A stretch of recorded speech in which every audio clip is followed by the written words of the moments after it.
تیز ہوا اس کے چہرے کو چھو کر گزر رہی تھی۔ ابراہیم دوسری طرف بیٹھا کھڑکی پر کوہنی جمائے آسمان کو تکتے کسی سوچ میں گم تھا۔ اس کا دوسرا ہاتھ گود میں رکھا ہوا تھا اور وہ ایسا ایسا انگوٹھے سے انگلیوں کو چھو رہا تھا۔ عادتاً گاڑی کے اندر مدھم سی موسیقی چل رہی تھی، نورجہاں کی نرم اور دل میں اترتی آواز ایک پرانی کلاسک دھن کے ساتھ۔ گاڑی DHA Phase 5 کے کیفے اماوی کے باہر رکی۔ دور سے ہی کیفے کی روشنی اور اندر سے آتی ہوئی موسیقی ایک خاص سا ماحول تشکیل دے رہی تھی۔ 2 منزلہ یہ کیفے اس وقت بھر چکا تھا، شیشے کے پار روشنیوں میں ڈوبا کیفے۔ باہر بھی چند میزیں اور راستہ تھیں جہاں لوگ دھیمی باتوں اور کہکوں میں مشغول تھے۔ باس، عظیم نے ڈرائیونگ سیٹ سے پیچھے مڑ کر کہا۔ جی؟ ابراہیم کچھ سوچ کے چونک کر گویا ہوا۔ باس، آپ لوگ جائیں، میں ایک کام سے جا رہا ہوں، ضرورت پڑے تو اطلاع دے دیجیے گا۔ عظیم وقاص، میں واپسی پر خود آ جاؤں گا، شاید دیر ہو جائے۔ ابراہیم کہتے کہتے رکا، ایک نظر مہیسہ کی طرف ڈالی، پھر نگاہ واپس عظیم پر جمائی۔ اور ہاں، ڈیزائنر کا ارینج کل تک ہو جانا چاہیے۔ باس، جو حکم۔ عظیم نے فوراً کہا اور اگلے لمحے گاڑی سے نکل کر پیچھے کا دروازہ کھولا۔ ابراہیم نے مہیسہ کی طرف ایک ہلکی سی نگاہ ڈالی اور باہر آ گیا۔ دونوں خاموشی سے کیفے کی طرف چلنے لگے۔ عظیم واپس گاڑی میں بیٹھا اور اس کیفے کی پارکنگ کی طرف لے گیا۔ دونوں کے ہاتھ جیبوں میں، چہرے جذبات سے خالی۔ نرم رنگ کے کوٹ پہنے وہ ساتھ چلتے ہوئے نہایت موزوں اور ہم آہنگ لگ رہے تھے، گویا مکمل۔ اب وہ کیفے اماوی کی نسبتاً ایک پرائیویٹ جگہ پر بیٹھے تھے۔ سامنے ریڈ کور کی مینیو بک رکھی تھی، جبکہ اطراف میں لوگ اپنی دنیا میں مگن دھیمی روشنی اور خوشبوؤں کے درمیان لطف اٹھا رہے تھے۔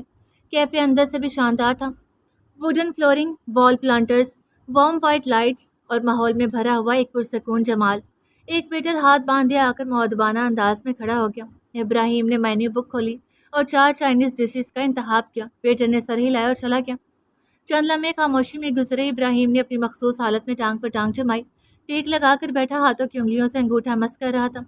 خیریت ہے؟ آج آپ بہت خاموش ہیں۔ آخر کار اس نے خود ہی خاموشی توڑی۔ مہیسہ نے دونوں کوہنیاں میز پر رکھی، ہاتھوں کو آپس میں جکڑ کر ہلکی آواز میں کہا، میں پریشان ہوں۔ کیسی پریشانی؟ ابراہیم نے بھویں اچکائیں۔ آپ کی والدہ ناخوش ہیں، وہ میرا ماضی نہیں جانتی، ان کا اعتراض بجا ہے۔ ہاتھ میز پر دھرے، انگلیاں آپس میں الجھ رہی تھیں۔ ان کی فکر مت کریں، وہ صرف بولتی ہیں، کرتی کچھ نہیں۔ ویسے بھی وہ ترکی کے کسی پروجیکٹ میں مصروف ہیں، جلد چلی جائیں گی، یہاں زیادہ دیر نہیں رہ سکتی۔ اور شادی؟ میرا مطلب شادی اتنی جلدی؟ یہ عمر بھر کا فیصلہ ہوتا ہے، چند دنوں میں نہیں ہو سکتا۔ ابراہیم کی نگاہ اس کی انگلیوں پر پڑی جو مسلسل ایک دوسرے میں الجھی ہوئی تھی۔ آپ کو اتنا سوچنا نہیں چاہیے، یا شاید آپ ان کی باتیں دل پر لے بیٹھی ہیں۔ مہیسہ نے دھیرے سے نظر اٹھا کر ابراہیم کی طرف دیکھا، پھر نظریں جھکا لی۔ میری یادداشت لوٹنے تک انتظار ممکن نہیں؟ نہیں۔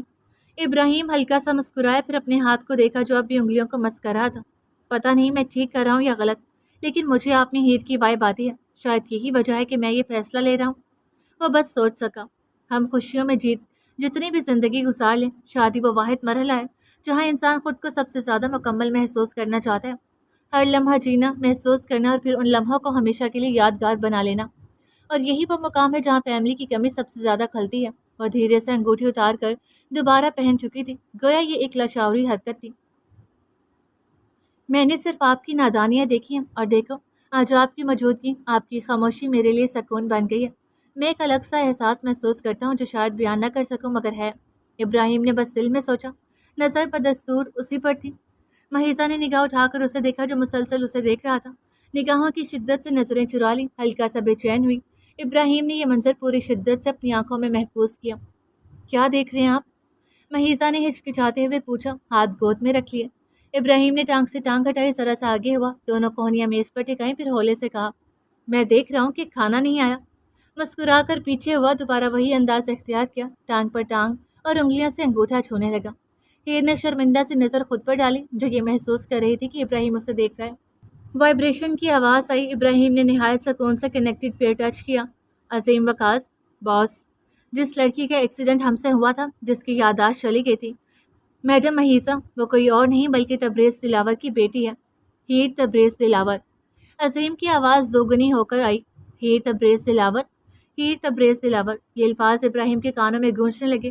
وہ ساکت ہو گیا، سامنے بیٹھی لڑکی کو دیکھے گیا جو موبائل میں مگن تھی۔ باس، آپ سن رہے ہیں؟ جی، بولو۔ نور الہدا اس وقت داؤد کے پاس ہے، زیان رحمان غائب ہے اور تبریز دلاور زندہ ہے۔ کہاں ہے؟ یہ پتہ نہیں، اور جس لڑکی سے آپ بورڈ پر ملے تھے وہ واقعی ہیر ہے یا نہیں، یہ کنفرم نہیں۔ اوکے عظیم، پھر بات ہوتی ہے۔ ابراہیم نے کال منقطع کی۔ اتنے میں ویٹر کھانا رکھ چکا تھا اور خاموشی سے لوٹ گیا۔ مہیسہ ٹھیک ہو کر بیٹھ چکی تھی۔ ابراہیم نے اسے آج پہلی بار غور سے دیکھنے کی خواہش محسوس کی۔ گہری نیلی آنکھیں، گھنگریالے بال اور بچپن کی معصوم سی آواز، بائی ابلیم۔ جب لبوں نے جنبش کی تو آواز میں برسوں کی پیاس تھی، ایک ایسی پیاس جو لفظوں سے نہیں صرف محسوسات سے بھری تھی۔ آنکھوں میں اچانک کوئی پرانی روشنی لوٹ آئی، دل آہستہ سے دھڑکا۔ شاید وہ کسی کھلی فضا میں جا کر خوشی سے چیخنا چاہتا تھا، کہکا لگانا چاہتا تھا، مگر وہ صرف خاموش رہا۔ کھانا شروع نہیں کیا آپ نے؟ خیریت، آپ کا انتظار کر رہی تھی، اور نرمی سے بولی۔ ابراہیم نے ایک لمحے کو سانس روکی، پھر مدھم لہجے میں کہا، شادی کے بعد بھی میرا انتظار کرو گی؟ وہ مسکرائی، پلیٹ اٹھائے اور کھانے کی طرف متوجہ ہو کر بولی، بالکل، کیوں نہیں، اور کون کرے گا؟ یہ جملہ ابراہیم کے لیے کسی دائمی لمحے سے کم نہ تھا۔ لفظ دل کی دہلیز پر ٹھہر گئے، سانسوں نے جیسے زندگی مانگی۔ آپ کی ایج کیا ہے؟ فوک منہ تک لے جاتے ہوئے اچانک وہ بولی۔ ابراہیم پانی پی رہا تھا، ہیر کی بیٹوں کی بات پر اچانک تھسکا لگا اور پانی منہ سے کلی کی صورت میں نکلا۔ ابراہیم! اور بجلی کی تیزی سے پانی کا گلاس اٹھا کر ٹیبل کے پار اس کے قریب آئی۔ آپ ٹھیک تو ہیں؟ انجانے میں اس کا ہاتھ ابراہیم کے کندھے پر آ ٹھہرا۔ گہری نیلی آنکھیں سبز آنکھوں سے ٹکرائیں۔ ابراہیم نے ایک نگاہ کندھے پر، پھر اس کے ہاتھ پر ڈالی۔ مہیزہ نے فوراً نظریں جھکائیں، ہاتھ واپس کھینچا اور آہستہ سے بولی، سوری، پھر واپس اپنی نشست پر آ بیٹھی۔ ابراہیم نے پانی کی طرف دیکھا، پھر ایک خشک بائٹ لیا۔ خشک کھا لینے سے بندہ ٹھیک ہو جاتا ہے، ویسے میں 32 کا ہوں۔ وہ مسکرا دیا، کھانسی کی نمی آنکھوں میں ٹھہر کی۔ کیا؟ وہ حیرت سے بولی، آنکھیں پوری کھلی۔ سوری۔ ہیر نے ہاتھ اٹھا کر ناک اور ہونٹوں پر انگلی رکھی، پھر نظریں جھکا دی۔ انگلی رکھنے سے کچھ نہیں ہوگا، آپ کی زبان ویسے ہی بہت چلتی ہے۔ بائی دا وے، آپ 25 کی ہو چکی ہیں۔ ابراہیم نے جواب دیا، پانی کا گلاس لبوں سے لگا لیا۔ شاید بس اتنا ہی کہہ سکی اور کھانے کی طرف متوجہ ہوگی۔ عورت 33 کی ہو کر اس دنیا کے لیے طعنوں اور برے لفظوں کا مرتکز ٹھہرنے لگتی ہے۔ حسن، سادگی، سلاست اور معصومیت سالوں تک نہیں کھوتی، بلکہ باتیں اسے 25 میں بوڑھا کر دیتی ہیں۔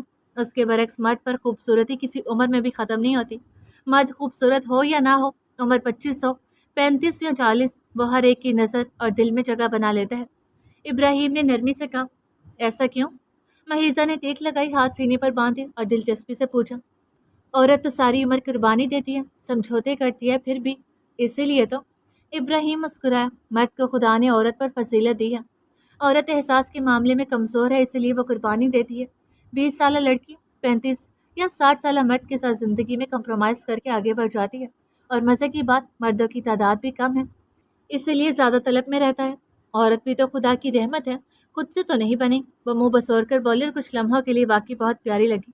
اچھے انسان کا ساتھ ہی خوبصورت لمحوں کا آغاز ہوتا ہے۔ تھوڑی دیر بعد مہیسہ اور ابراہیم گاڑی میں بیٹھ چکے تھے۔ لاہور کی روشن اور پر رونق شاہراہوں پر چلتی گاڑی میں ایک نرم سی خاموشی سوار تھی، جیسے رات خود بھی ان کے سنگ سفر پر ہو۔ ابراہیم ڈرائیو کر رہا تھا، اس کے پہلو میں مہیسہ بیٹھی تھی۔ رات گہری ہو چکی تھی، مگر موسم میں عجیب سا سہانا پن کھل رہا تھا۔ مہیسہ، میں تمہیں اپنی زندگی کا سب سے بڑا سچ بتانا چاہتا ہوں۔ اگر ہمیں نئی زندگی کی شروعات کرنی ہے تو سچ سے کریں گے۔ مہیسہ نے آہستہ سے چہرہ ابراہیم کی طرف مڑا۔ کیسا سچ؟ ابراہیم کی آواز میں نمی دھر آئی، جیسے برسوں سے دل میں دبی کوئی صدا آج لفظوں کا راستہ پا گئی ہو۔ میرا خواب تھا کہ میں اپنی شریک حیات کے ساتھ ایک ایسا سفر کروں جو صرف محبت کا ہو۔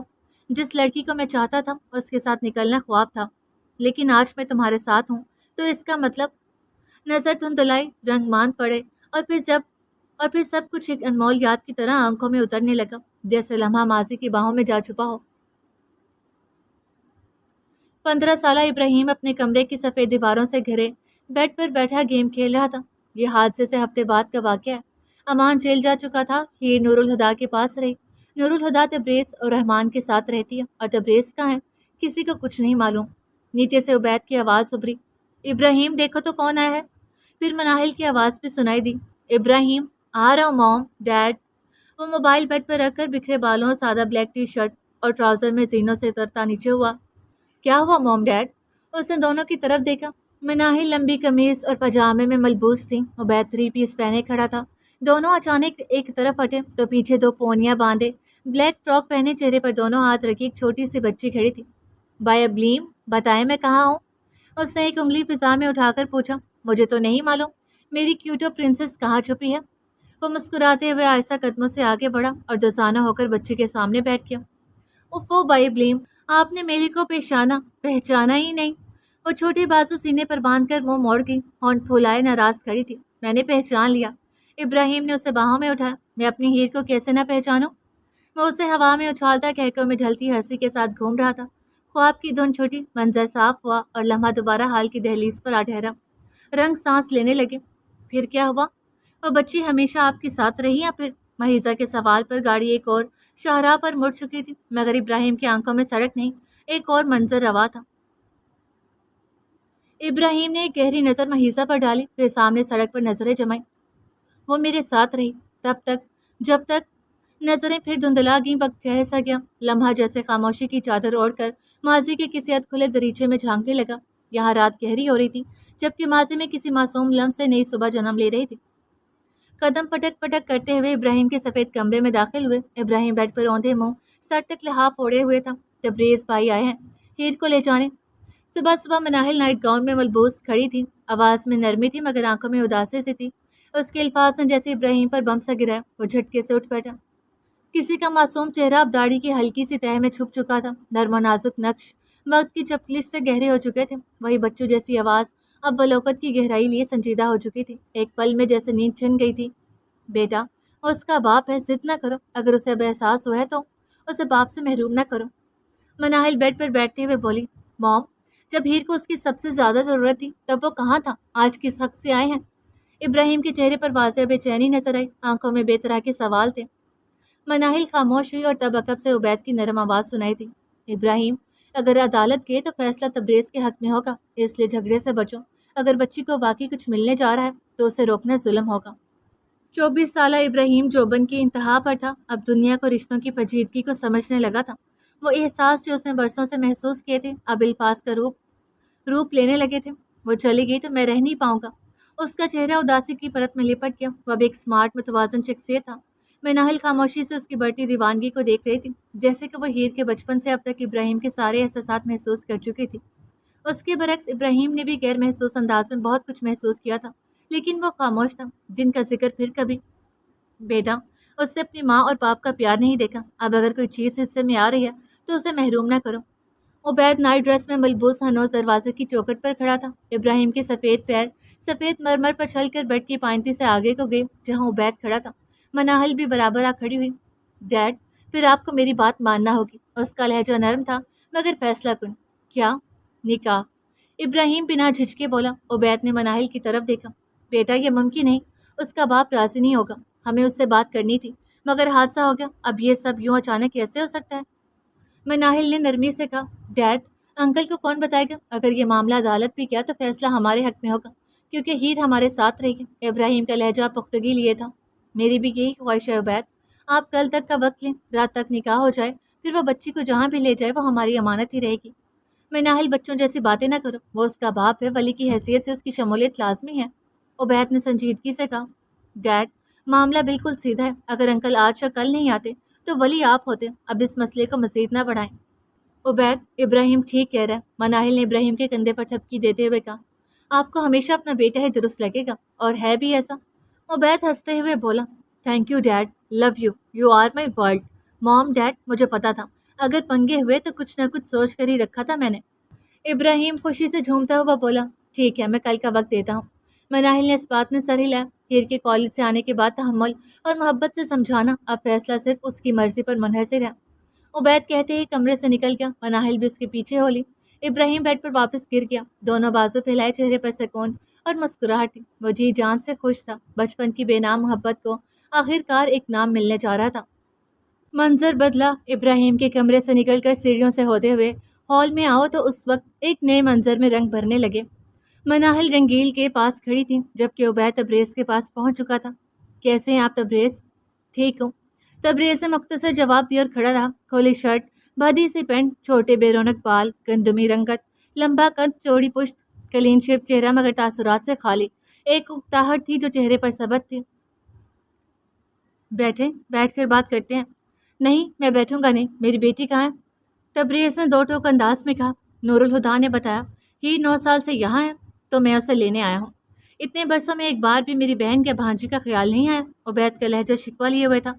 آپ کی بہن تب تک تھی جب تک وہ میری بیوی نہیں بنی، اب وہ نہیں رہی تو ذکر بیکار ہے، میں صرف اپنی بیٹی کو لینے آیا ہوں۔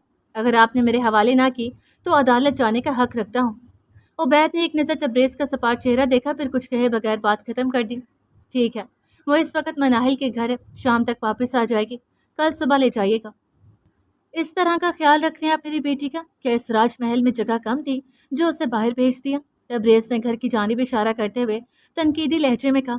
تبریز پلیز، میں شور نہیں چاہتا، کل ڈرائیور خود چھوڑ آئے گا، آپ جا سکتے ہیں۔ اوپر کھڑا ابراہیم خاموشی سے سب کچھ دیکھ رہا تھا، اس کی مٹھیاں غصے سے بھینچ گئیں۔ چلا جاتا ہوں یہاں سے، رکنے کون آیا ہے؟ لیکن کل تک میری بیٹی چاہیے مجھے۔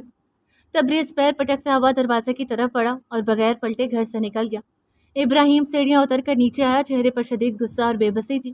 ڈیڈ، پپھو نے کیسے گزارا کیا ہوگا اس جیسے آدمی کے ساتھ؟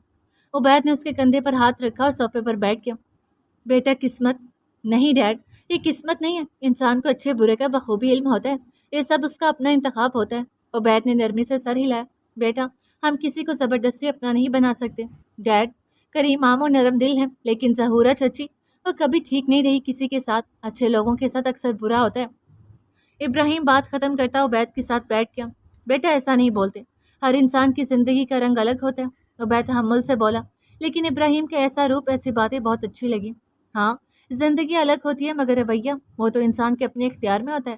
امان سے جیسے بھی ایکسیڈنٹ ہوا، لیکن وہ جس طریقے سے باہر آیا وہ کوئی اچھا عمل نہیں تھا۔ جانتا ہوں امان اچھا تھا، ماموں بھی اچھے تھے، لیکن چچی، اس نے ایک لمحے کو توقف کیا، پھر دھیمے لہجے میں بولا، بے شک ہیر ہمارے قریب ہے، لیکن تبریز انکل اس وقت اس کا سب کچھ بن سکتے تھے، لیکن آج اتنے سالوں بعد جتا رہے ہیں بجائے احسان ماننے کے۔ او خدایا، میرے روشن خیال بیٹے کہاں سے ایسی باتیں لے آتے ہو؟ عبید نے محبت سے اس کے کندھے پر ہاتھ مارا، پھر ہنستے ہوئے دوسرا کندھا بھی تھپتھپایا۔ اوپر کھڑی مناہل خاموشی سے سب کچھ دیکھ رہی تھی، لمحہ بھر کو رک کر پلٹ گئی۔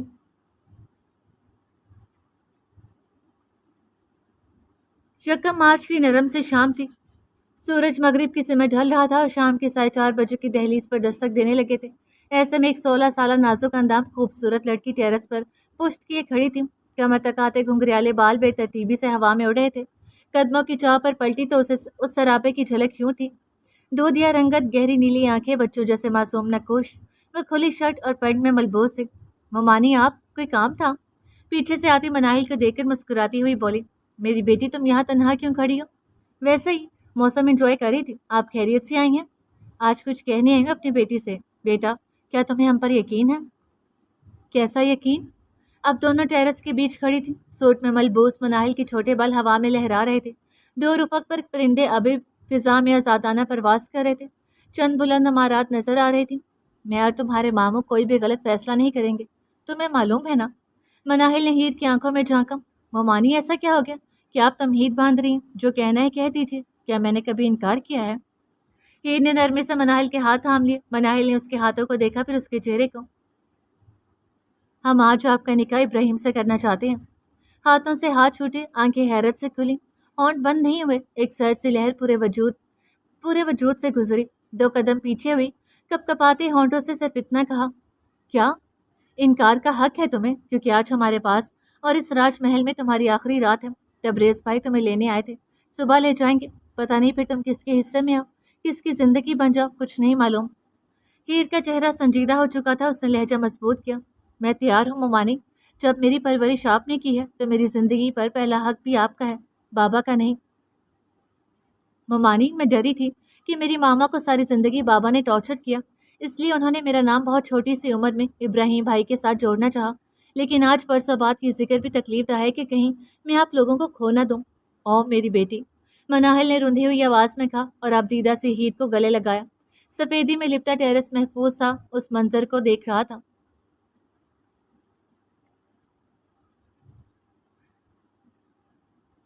وقت رات 10 بجے کا تھا، ہال میں تمام انتظام مکمل ہو چکے تھے، چنبیلی اور گلاب کی لڑیاں چھت سے لٹک رہی تھیں، ایک جانب چھوٹا صوفہ خوبصورتی سے سجایا گیا، سامنے ایک بڑا صوفہ اور اطراف میں چھوٹے صوفے رکھے گئے تھے، درمیان کی میز پر مٹھائی رکھی تھی جس کے ارد گرد پھولوں کی پتیاں بکھری ہوئی تھیں، مہک ہر جانب پھیل چکی تھی۔ مناہل ساڑی میں ملبوس ملازمین کو آخری ہدایات دے رہی تھی، جبکہ عبید مولوی صاحب سے کچھ کہہ رہا تھا۔